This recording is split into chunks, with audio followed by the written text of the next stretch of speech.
ख्वाबों की तकमील। यूसुफ ने फौतीफार की खूब खिदमत की। फौतीफार की बीवी चाहती थी कि यूसुफ से खुदा के खिलाफ गुनाह करवाए। यूसुफ ने इनकार किया। बस उसने यूसुफ के बारे में फौतीफार से झूठ बोला। फौतीफार ने उसका यकीन किया और यूसुफ को कैद में डाल दिया। कैद में यूसुफ की मुलाकात फिरौन के 2 नौकरों से हुई, जिन्होंने एक एक ख्वाब देखा और खुदा ने यूसुफ पर ख्वाबों का मतलब जाहिर किया। यूसुफ की ताबीर सच साबित हुई।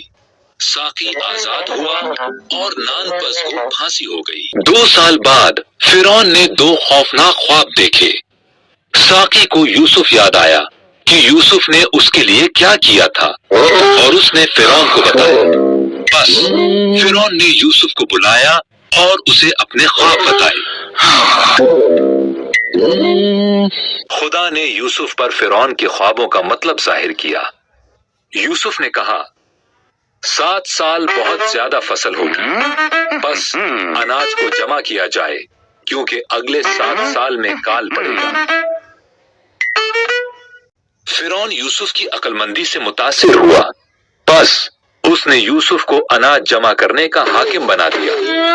फिरौन के अलावा मिस्र में यूसुफ से ज्यादा किसी के पास इख्तियार न था।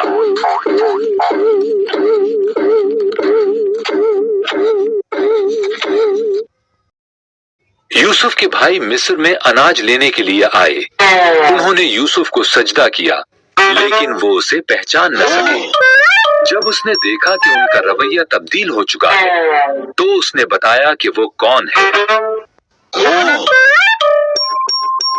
भाई बहुत डर गए। यूसुफ ने कहा, तुमने तो मुझे नुकसान पहुंचाया, लेकिन खुदा ने उसे भलाई के लिए इस्तेमाल किया। सारे खानदान को मिस्र में ले आओ, यहाँ वाफिर मिक़दार में खुराक है।